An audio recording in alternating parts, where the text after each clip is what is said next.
Her? A mother? Don't make me laugh. I've never once thought of this servant as a mother. Mark had come home after a long time to announce his marriage, but it turned into a storm of insults. I say son, but Mark and I are not related by blood. He is my husband's child from a previous marriage, whom I married when I was 40. At that time, Mark was in the throes of adolescence, and though we were awkward at first, I've treated him with familial love. Yet the Mark of today seems like a completely different person. Overwhelmed with sadness, I didn't even realize tears were spilling down my face. A servant should just do housework. I have no use for a fake old hag trying to act like a mother. Don't even show up at the dinner party. Amidst my despair, those harsh words felt like a breaking point. I decided to prepare a big surprise for the dinner party day, keeping it a secret from Mark and William. My name is Lisa. I've always been recognized as a work-first person, and before I knew it, I had devoted 17 years to my career, reaching 39. One day, deciding to enjoy some shopping on my day off, I ended up at the food floor intending to buy my favorite bread after a long day of clothes shopping. The sign read, "Freshly baked at 4 p.m., first 30 pairs only." Heading towards the bakery I had my eye on, I saw a long line already formed even though it was just 3 p.m. Is it already that busy? I rushed to the end of the line, surprised and alone, unnoticed by the people around me. Just as I reached the end, another family arrived right before the staff announced the cutoff. That was close, I thought, breathing a sigh of relief. I barely noticed the family behind me laughing about how close they were to missing out. I wasn't eavesdropping, but with no one to talk to, their conversation naturally caught my attention. The excitement in a child's voice about the soft, delicious bread was countered by a father's wish for a sandwich made by Mom. The mother warmly agreed with both, discussing how to enjoy the bread. As I listened to the family chat about bread, time simply flew by.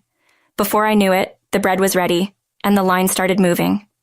As we moved forward, the family's excitement grew, with endless requests from the child and father, and the mother laughing, saying one loaf wouldn't be enough. Initially excited about how I'd enjoy my bread, the sight of a family enjoying together made me feel suddenly alone. Contrary to my feelings, the line moved quickly, and before I knew it, I was mechanically buying the bread. Usually, delicious food would seem to shine in my eyes, but the brightness of the freshly bought loaf felt glaringly bright to me. After buying the bread, the family behind still buzzing about it solidified my decision. Actually, I don't think I can eat this bread I just bought. Would you like it? Surprised by my offer, since I had been ahead of them in line, the child eagerly asked the mother if they could accept it, and so I handed over the bread and left the store. Returning home, I spread out the clothes I had bought, but my mind kept going back to that exchange, leaving me with a lingering sense of unease. What would a partner think of me dressed up so stylishly? What meals would I prepare if I had a child? Where would we go if we went on a family trip? Thoughts I had never entertained before raced through my mind. Suddenly, I remembered a flyer in the morning's mail prominently featuring the phrase, "Meet your future now," and pulled one from the pile at the entrance. Are you stepping into the second road of encounters? If you're a single man or woman over 35, you're invited to a party to find a marriage partner. I thought to myself, why not take this as my last challenge in my 30s? Alone in an empty space, I murmured, feeling slightly brighter. I decided to try on the clothes I had spread out earlier in front of a mirror. The following Saturday, the day of the party finally arrived. I dressed in new clothes and with more care than usual, did my makeup before arriving at the hotel venue at 9 a.m. For me, attending a party to find a spouse for the first time, even the hotel seemed dazzling and prestigious, making me hesitate to enter. Is my makeup too heavy? Is my outfit too young? Such trivial worries occupied my mind. Despite my scattered thoughts, people presumed to be participants kept entering the hotel. I've come this far. There's no turning back now. With resolve, I entered the hotel and followed the signs to the party. Inside, there were 3 round tables set up, each with 10 chairs and nameplates at each seat. Several men and women, presumably in their 40s and 50s, were already seated, waiting for the party to start at 10 good a.m. I took my assigned seat. After a while, when all the participants had arrived, the party finally began.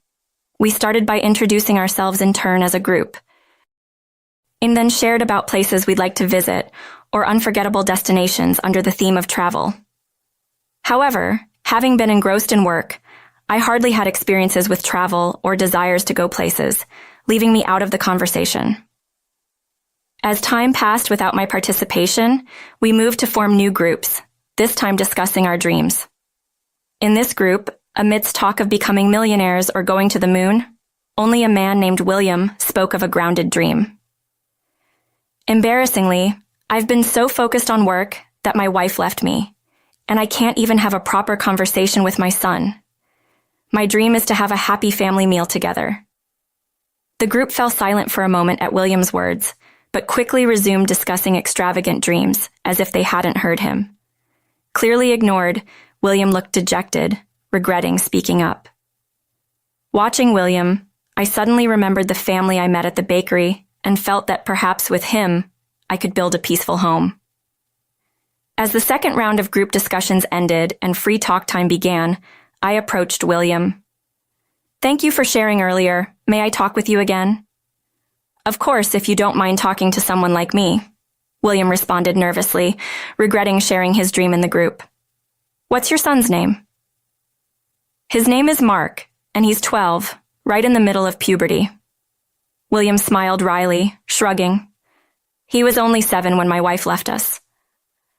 After mentioning his son, William mumbled, "He still needs a mother." We found common ground in our work-first lifestyles, lack of hobbies, and talks about Mark. Despite not being a great conversationalist, William's sincerity attracted me, and I found myself wanting to know more about him and meet his son. "You really love Mark, don't you?" Seeing William's gentle expression whenever he mentioned Mark, I voiced my thoughts. "Yes, well, we don't talk much now because of his puberty, but I always think of him," William replied, then paused thoughtfully before speaking again. "I've been to several parties, but you're the first woman who has shown interest in Mark as well," William confessed. "Really?" I asked, surprised.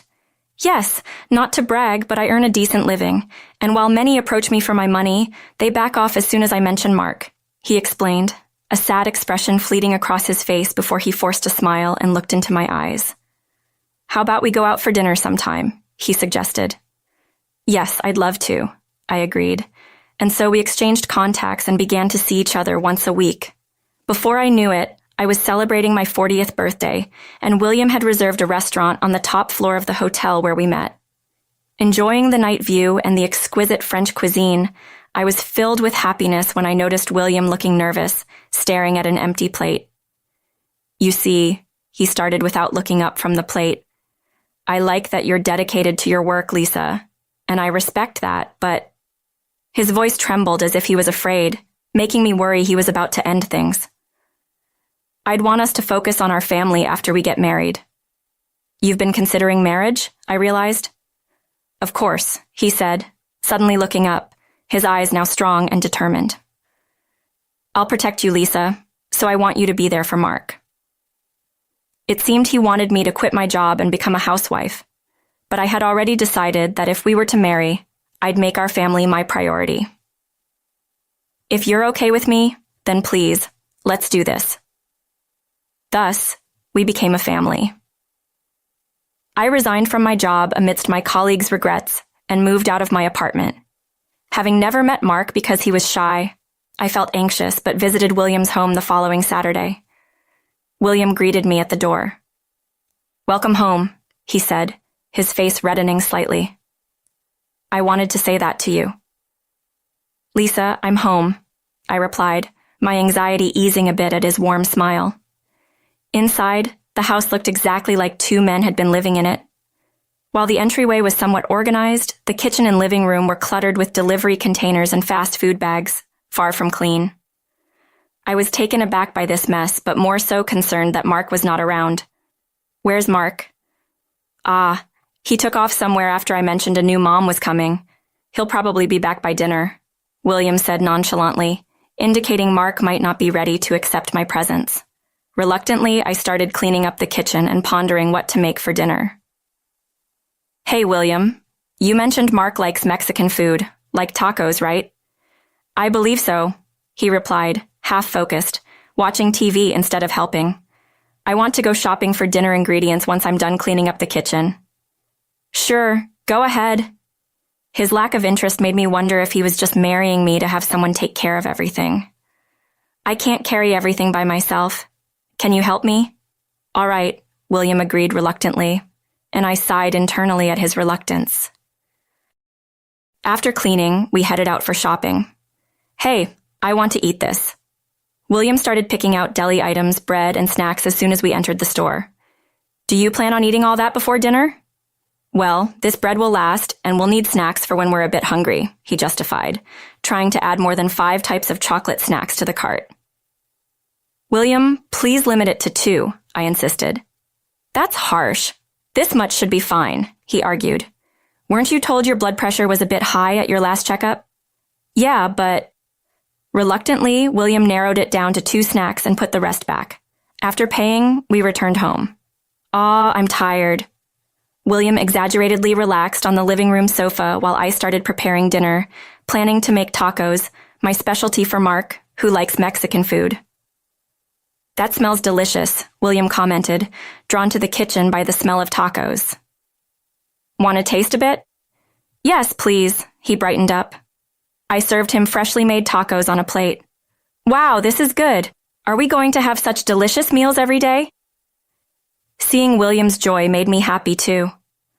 Along with tacos, I prepared several other dishes, finishing just as noises came from the entrance. "Sounds like Mark's back." William immediately went to the entrance. Their conversation was indistinct, but it was clear Mark was not welcoming me. Pretending not to notice, I called out cheerfully towards the entrance. "Dinner is going to get cold." "I'm coming." William returned to the living room, gripping Mark's arm firmly. "Mark, nice to meet you. I look forward to getting to know you," I said, looking at Mark, but he just turned away and ignored me. "Let's eat," William said, seemingly oblivious to Mark's dismissal of me, and said nothing to him. I decided to let it go since it was our first meal together, and passed the freshly made food to them. "Here, eat up." As the 3 of us surrounded the steaming dinner table, William started eating immediately. Mark silently observed the side dishes for a while, but eventually, seemingly resigned to his hunger, took a bite of the tacos I made. "It's good," he muttered softly, filling me with warmth. Mark ended up eating all the food I made, thanked me quietly, then shyly retreated to his room. "He can actually be polite," William remarked, impressed, giving me a glimpse into their life before I joined them. The next day marked the start of our life together in earnest. I woke up early to make Mark's lunch, ironed William's shirts, saw them off, and then busied myself with laundry, cleaning, and shopping before preparing meals. Despite the different kind of busyness from work, I settled into our daily routine, and we lived peacefully. Mark, lively by nature, often got into fights with classmates, leading to frequent apologies on my part to his teachers. Then, as winter came, Mark fell ill with influenza. Bedridden with a high fever, I wiped his sweat, offered water little by little, and tirelessly cared for Mark as he struggled to drink water, staying by his side throughout the night without a wink of sleep, feeding him, and changing the wet towel on his forehead repeatedly. By the next morning, Mark's fever had slightly decreased, and as I gradually increased his food intake, he began to recover. Ultimately, it took a week for Mark to fully recover, during which I hardly rested, resulting in weight loss. William showed concern but never actually helped, which left me with a bit of resentment. However, we gradually became accustomed to being a family, and life went on. Mark remained a teenager at heart, with no significant change in his personality, but he started to engage in minimal conversation. Mealtimes were particularly revealing, as he would eagerly devour his now favorite tacos. Aside from occasionally answering the phone, our life was mundane but fulfilling, just as I had hoped married life would be. Time passed, and I turned 50, while Mark grew into a young man of 23. After graduating high school, Mark spent his time in part-time jobs in idleness, seemingly without direction. One day, Mark suddenly announced he had landed a job, apparently through someone he met at his part-time job. There was an opening in construction, and Mark successfully landed the job. "Congratulations, Mark." "Thanks," he replied in his usual blunt manner, which overwhelmed me with emotion. "You've grown up so much. Will you be okay living on your own?" "I'll be fine," he assured me, leaving me feeling a sense of loss as he prepared to leave home. "Make sure to visit sometimes." "I will." Thus, Mark left home, and it was just William and me. Mark didn't contact me, though he occasionally called William, letting us know he was doing all right. When William turned 60, he retired and enjoyed a peaceful life filled with travel. A year later, William joyfully informed me that Mark would be returning home for a long vacation. Filled with joy, I prepared a lot of Mark's favorite tacos and several other side dishes. Trying to contain my excitement, I kept checking the clock, eagerly anticipating the arrival time William had mentioned for Mark. Then, just before the scheduled time, the doorbell rang, so I hurried to the entrance. "Welcome back, Mark." Carrying heavy luggage, Mark returned home. I reached out to at least take his bags, but Mark completely ignored me. Shocked, I was left frozen while Mark quickly disappeared into his room. What just happened? Confused, yet I forced myself to believe that Mark must have been tired, and I returned to the kitchen. "He must be hungry and grumpy," I murmured, preparing the meal for a presumably famished Mark. Meanwhile, William and Mark, having met in the bathroom, were heard laughing together. It seemed Mark could speak normally with William. With a sinking feeling, I tried to dismiss it and finish the preparations. Ignoring my feelings, William and Mark entered the kitchen, laughing. "Let's eat dinner together, Mark." I forced a cheerful tone, but Mark's smile quickly faded, looking disdainfully at the tacos. "Why are you making such lame food? It's annoying when a fake tries to act like a mom. Don't you get it? Because you just stay home and don't work," he said coldly. His words hit me like a physical blow. "Didn't you like tacos, Mark?" Somehow, I managed to muster a smile and responded with great effort. Shockingly, even though William heard Mark's harsh words, he just awkwardly looked away, pretending not to hear. My anticipation for a rare family meal quickly faded away. Afterward, Mark started coming home more frequently, but never once looked me in the eye. Moreover, his verbal abuse towards me escalated. "Hey, if you have time to be in my sight, you could at least do this much." Mark would carelessly throw his laundry at me and rummage through the fridge, leaving dishes everywhere. Shocked by how different Mark had become, I convinced myself he must just be stressed and continued to do household chores emotionlessly. "Hey, servant, get up when I'm calling you." Mark would bang on my door late at night due to his erratic lifestyle. "What do you want at this hour?" "For a servant, you've got guts to make me hurt my hand. I'm tired, so prepare the bath." Mark blamed me for his own actions and made unreasonable demands. "Right, a shower isn't good enough for me. I need a bath, and I can't use cheap shampoo on my precious hair." Taking advantage of my silence, Mark went on a rant. "Just be a good servant and quietly do as I say." Mark, having spat out those words, seemed to storm back to his room with heavy footsteps. I stood there dazed, tears spilling without my notice, overwhelmed by sadness. What on earth has happened to Mark? Despite not wanting to, as a housewife thoroughly ingrained in my role, I found myself mechanically following Mark's orders, which only added to my frustration. Then one day, upon his return home, Mark called out to William with evident joy. "Dad, I'm back. Actually, I have something I want to tell you." "What's up? You seem unusually happy." They entered the living room where I was, continuing their conversation. "Yeah, I'm feeling great. I'm getting married." "Really? That's wonderful news." Despite everything, I was moved to tears by the news of Mark's marriage. "Then we'll have to visit your mom and her family to introduce ourselves." William looked uneasy, perhaps already thinking about the wedding, but his expression was bright. "Huh, Mom?" Mark coldly retorted as usual. "Her? A mother? Don't make me laugh. I've never once thought of this servant as a mother."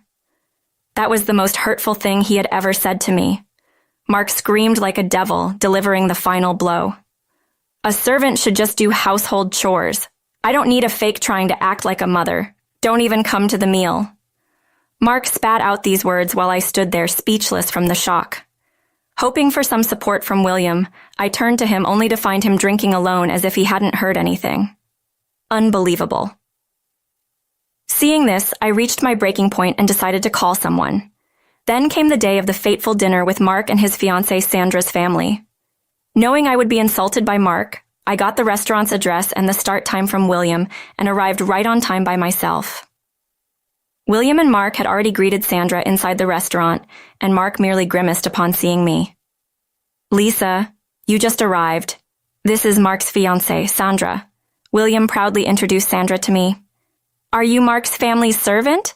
I mistook you for a grandmother because you're always cooped up at home," Sandra said, her pretty appearance contrasting with the harsh words she uttered, presumably influenced by Mark. Suppressing my anger at being ridiculed by someone I just met was all I could manage when a familiar figure appeared behind Sandra. I almost cried out but held back as Sandra continued, unaware of the newcomer. "I don't want to end up like this old lady.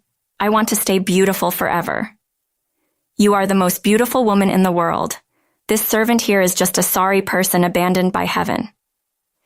They continued to insult me, but the person behind Sandra couldn't stand it anymore and cleared their throat lightly. Surprised, Sandra turned around and exclaimed upon noticing the newcomer, "Dad, when did you get here?" Referred to as Dad by Sandra, the person I recognized had a significant connection to me. He was Robert, my former boss from the company I used to work for, who was most regretful when I decided to leave. "Let's keep it down, it's about to start," he said. Sandra responded with a pout, and then, feeling it was the right moment, I slowly began to speak. "Actually, I shouldn't be here. I've invited someone more appropriate for this occasion." As everyone looked puzzled, the person I had invited entered. "What? Stephanie." William stood up abruptly, retreating as if in shock. And for good reason. The woman William called Stephanie was his ex-wife and Mark's biological mother. "Mark, this is your real mother," I said emotionlessly, delivering the truth. I had been repeatedly asked by William to keep it a secret that I knew how to contact Stephanie, as she often called him requesting money. Mark was completely taken aback by this unexpected turn of events. "I was listening in secret, and it's terrible how you talk about the mother who raised you." "And William, you didn't say anything either?" Stephanie criticized, showing up out of nowhere. "You came to celebrate, right?" Mark retorted. "No, I heard you're marrying into wealth, so I thought I'd come to borrow some money," Stephanie said bluntly, silencing Mark and William. "I cannot let my daughter marry a man who disrespects the mother who raised him. We'll need to re-educate her," Robert said with a stern yet polite gaze, taking Sandra away. Afterward, Mark's engagement was called off. "Mom, I want to eat tacos," Mark said a few days later, returning home and seemingly realizing my love and care after discovering the reality of his biological mother. "I was just going through a rebellious phase. I'm truly sorry for calling you a servant," Mark sincerely apologized, seemingly reflective of his previous indifference. William exaggeratedly praised me in an attempt to make amends. "I can't eat anyone else's cooking after tasting Lisa's," William complimented. However, the real gain from the dinner was reuniting with Robert. He frequently offered me a chance to return to work. The verbal abuse from Mark and William's detached demeanor had cooled my feelings toward them. Now they were both trying to appease me, but who knows when they might revert to their old ways. Considering a fresh start, and possibly divorcing to dive back into my career, didn't seem like a bad idea.